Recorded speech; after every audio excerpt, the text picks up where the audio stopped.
Sabe aquela imagem clássica de Natal? A casa toda iluminada, presentes, a família esperando a meia-noite. Aham, super familiar. É uma cena que todo mundo conhece, né? Traz um conforto. Mas, no meio de toda essa agitação, de toda essa festa, tem uma pergunta que, tipo, a gente quase nunca faz. Que é? Por que a gente faz tudo isso, afinal? Qual é a verdadeira razão? E o material que a gente vai analisar hoje, que é a transcrição de uma narrativa em vídeo, vai direto nesse ponto. A história começa de um jeito bem simples, com uma menina, a Nina. Certo. E, na noite de Natal, depois de abrir os presentes, ela solta uma pergunta que desarma os pais. Ela diz: ué, por que todo mundo ganha presente se o aniversariante é outro? Nossa, que pergunta. E é exatamente essa dúvida infantil que vai ser o fio condutor da nossa conversa hoje. Exato. Porque a fonte que a gente está usando, ela não dá uma resposta simples, pronta. Pelo contrário, ela constrói uma jornada, uma saga teológica que começa muito, mas muito antes do primeiro Natal. Então a ideia é seguir essa jornada com ela. Exatamente. Nosso objetivo é desvendar as camadas dessa história, desde a criação do mundo até o nascimento que, segundo essa narrativa, mudou tudo. Bom, a cena de abertura já é muito forte. A Nina tá lá, cercada de presentes, mas a lógica da coisa não fecha para ela. E os pais? Os pais, que claramente amam a filha, eles simplesmente, travam. Eles admitem que nunca pararam para pensar nisso. Que para eles o Natal da infância era tipo luzes e presentes. O real motivo ficou para trás. E isso é muito interessante. A fonte não culpa os pais. Na verdade, a honestidade deles valida a pergunta da Nina. Pois é. Eles acabam funcionando como um espelho de muita gente, né?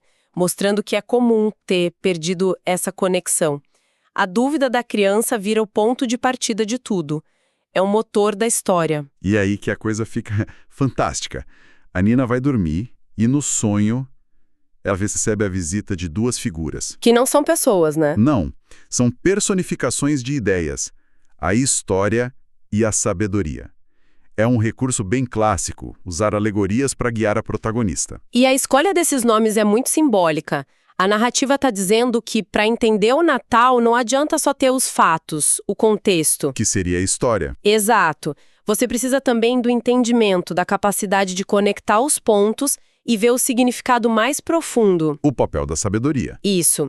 E as duas juntas recebem uma missão do Criador: levar a Nina numa viagem no tempo. E tem uma frase que uma delas fala que parece ser a chave de tudo, né?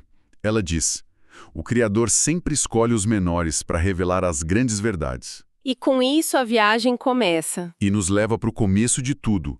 A forma como a fonte descreve a criação é quase um poema visual. Não é um texto científico, né? De jeito nenhum. É o faça-se a luz cortando o vazio, a separação das águas, o verde brotando da terra. Depois a vida, peixes, aves, animais.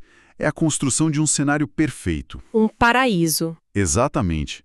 E no auge de tudo isso, surgem o homem e a mulher. E o roteiro deixa claro que eles recebem uma escolha fundamental. Que é? Seguir a tentação das trevas ou preservar as bênçãos da luz.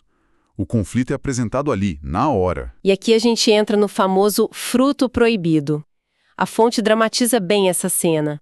A serpente chega perto de Eva e planta a semente da dúvida, sabe? Sei. É muito sedutora.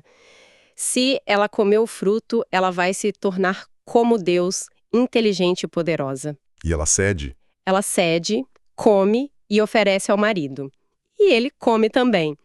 A consequência, segundo a fonte, é imediata. O pecado cria uma separação, um abismo entre a humanidade e o Criador. Mas é aí que vem a grande virada da narrativa, né? Exatamente. É nesse exato momento de desobediência que surge a promessa que vai definir todo o resto da história. Peraí, então a fonte está dizendo que a solução, a promessa do Natal foi feita no mesmo instante da queda. Isso é contraintuitivo e eu esperaria uma punição, não uma promessa de resgate.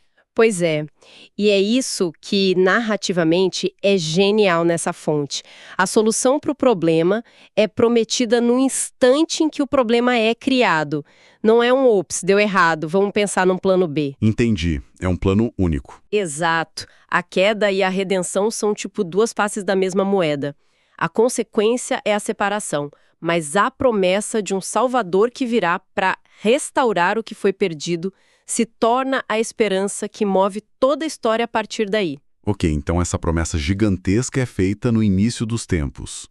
Mas aí a história dá um salto enorme, de milênios, e o foco se fecha de um jeito quase cinematográfico, numa única pessoa. Numa jovem chamada Maria. E a fonte faz questão de descrever ela como uma jovem simples. Isso parece ser importante. É fundamental. Um anjo aparece para ela com mensagem que mudaria tudo. Ela foi a escolhida para dar à luz o Filho de Deus, que se chamaria Jesus. Mas por que essa ênfase na simplicidade dela? Para uma missão tão monumental, por que não uma rainha ou alguém importante? Ótima pergunta. E a resposta conecta com aquela frase do sonho da Nina. O Criador sempre escolhe os menores. Para revelar as grandes verdades. A escolha de Maria é a personificação disso. O poder divino, segundo a fonte, não opera através do status humano, mas da humildade e da fé. E a resposta dela, conforme a tua palavra, é vista como um ato de fé absurdo. E a narrativa não esconde o custo disso para ela. Pelo contrário, Não de jeito nenhum. fica claro que, ao aceitar, Maria sabia que seria julgada, humilhada e desprezada. Uma das guias da Nina até reflete sobre isso. Ah, sim. A sabedoria, né? Ela diz, às vezes cumprir o plano de Deus dói, né? Isso humaniza muito a história. Totalmente. A fonte não romantiza a escolha dela. Apresenta como um ato de coragem imensa. Para uma jovem noiva naquela sociedade, uma gravidez sem explicação era uma sentença de desonra, ou pior. E essa tensão toda explode na figura do José, o noivo. A gente vê a dor dele. Pois é, a fonte nos coloca no lugar dele. O mundo dele desaba. Confusão, decepção. A decisão inicial dele é abandoná-la, mas em segredo para não expor ela à vergonha pública. O que já diz muito sobre o caráter dele, né? Com certeza.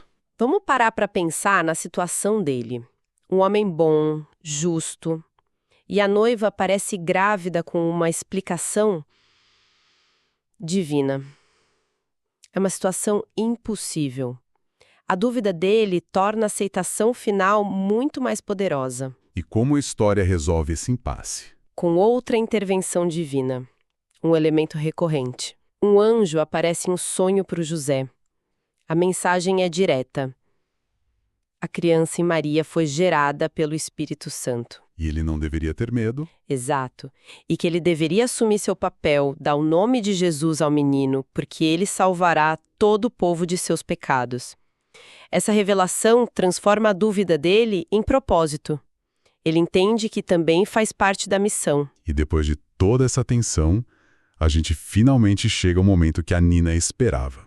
O nascimento. O ponto central de tudo. E a forma como a fonte descreve a cena.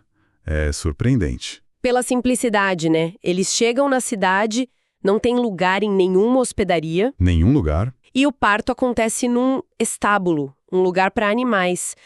Toda a história da humanidade, segundo essa narrativa, se afunilando para esse momento, e ele acontece no cenário mais humilde possível. Sem pompa, sem palácio. Nada. E é nesse momento que a história e a sabedoria explicam para Nina que ali está o cumprimento daquela promessa feita lá no jardim, a chegada do Salvador. E o texto usa umas expressões bem fortes, bem teológicas aqui. Sim, expressões como a palavra eterna que se encarnou, e o Cordeiro de Deus que tira o pecado do mundo. E vale a pena a gente descompactar isso um pouco. Com certeza. O que seria a palavra eterna que se encarnou? Basicamente, é a ideia de que um conceito divino, eterno, a palavra, que em grego é logos, a sabedoria de Deus, Certo. se tornou uma pessoa de carne e osso. A tradução do divino para o humano de um jeito que a gente pudesse ver, tocar. E Cordeiro de Deus é uma imagem que remete a uma tradição antiga de sacrifício para perdão de erros. A fonte usa essa imagem para posicionar Jesus como a solução definitiva para aquela separação, aquele abismo que começou com a primeira desobediência. Entendi. Então, com o nascimento de Jesus, a aventura da Nina no tempo acaba. Ela acorda do sonho, mas não é mais a mesma. Ela tem a resposta. Ela finalmente entende o que ela chama de o real motivo de toda essa festa.